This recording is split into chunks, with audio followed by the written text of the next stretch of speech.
Hej med jer. Så har jeg lavet min Aigo om til en seng. Jeg ved ikke lige, hvor jeg skal starte. Nu starter jeg, som I jo spørger i tråden bagefter. Jeg har fjernet bagsædet, det jeg sidder på, og brugt det som hoved. Og så har jeg en plade delt i 3 nedenunder.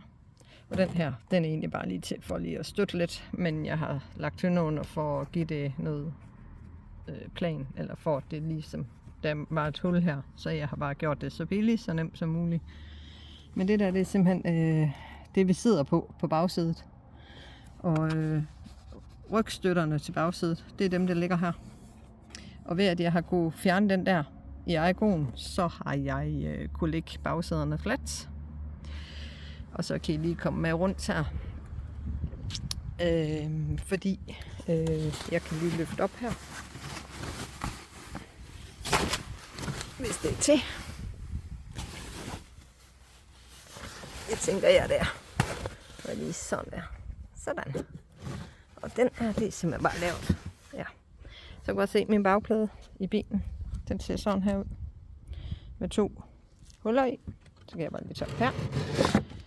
Og så har jeg lige plads til nogle små høner nedenunder, sådan nogle sidehøner, bare lige for at gøre det i plan igen.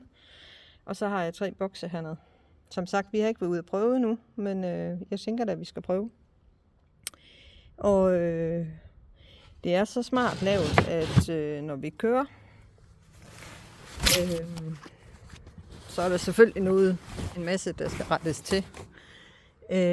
Men ellers så er planen, at så kan jeg rykke sædet op her. Jeg kan lige prøve at se, om jeg kan vise jer det. Fra den anden side. Sådan. Og der kan I se, der er 2 huller i pladen igen, så jeg lige kan få fat. Og så kan jeg simpelthen bare lige... Ja, jeg ved ikke, om jeg kommer til med en hånd, men det her. Nu er der jo så garn i, og båndpapir, det er så ikke meningen.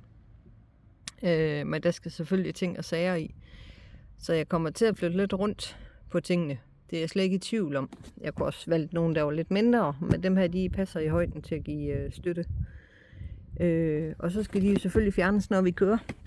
Lige herom. Og så kan jeg faktisk køre mit sæde tilbage. Så kan jeg komme til det.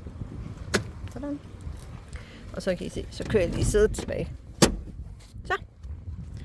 Så kan vi sidde, når vi kører. Jeg har min datter på 15 år med, så det var sådan set det. Hej hej.